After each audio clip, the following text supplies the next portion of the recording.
Il y a quelques années, le destin nous a arraché à un leader, un mentor, mais surtout à un homme dont la vision a façonné l'identité même du Palu, Antoine Gizenga.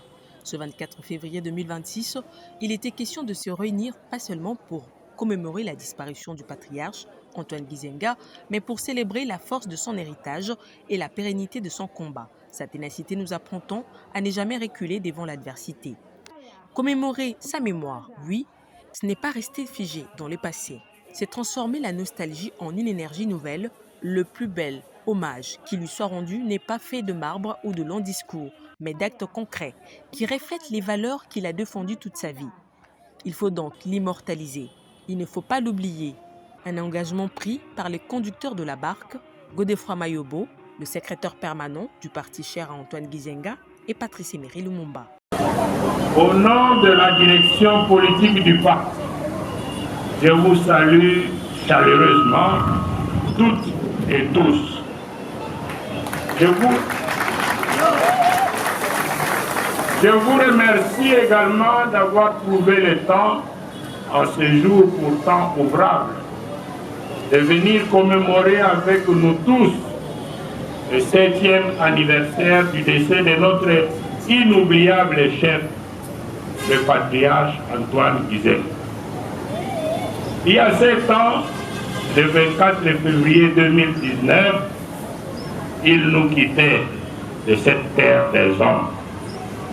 Nous ressentons toujours la tristesse de cette séparation.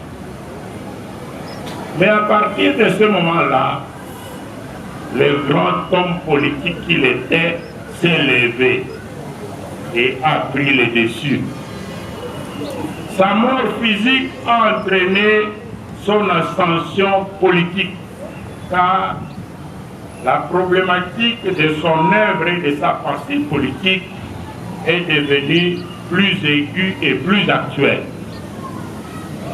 Nous sommes entrés alors dans l'ère du souvenir de ce grand homme, que nous ne voyons plus sous l'angle de la mort et de la disparition, mais sous l'angle des luttes politiques qu'il a menées pour le Congo et le peuple congolais, sous l'angle de l'organisation et de la protection des nationalistes lumumbistes, dépositaires de l'essence même de cette lutte qu'ils ont engagée avec Lumumba et d'autres leaders nationalistes progressistes, sous l'angle de la perpétuation de ce grand parti, le Palu, qu'il avait fondé par fidélité et loyauté envers l'accord de fusion conclu entre le MNC, le CEREA de Balubakat et le PSA en octobre 1960.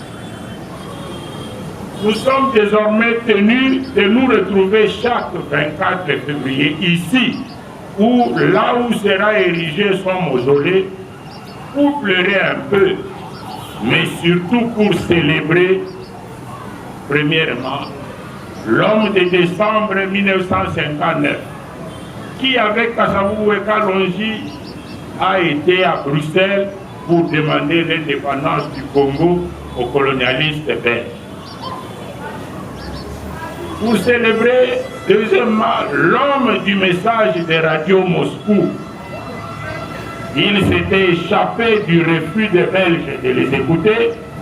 Il a traversé vers l'Allemagne de l'Est et vers Moscou pour annoncer aux colonialistes que l'indépendance du Congo et de son peuple était inéluctable.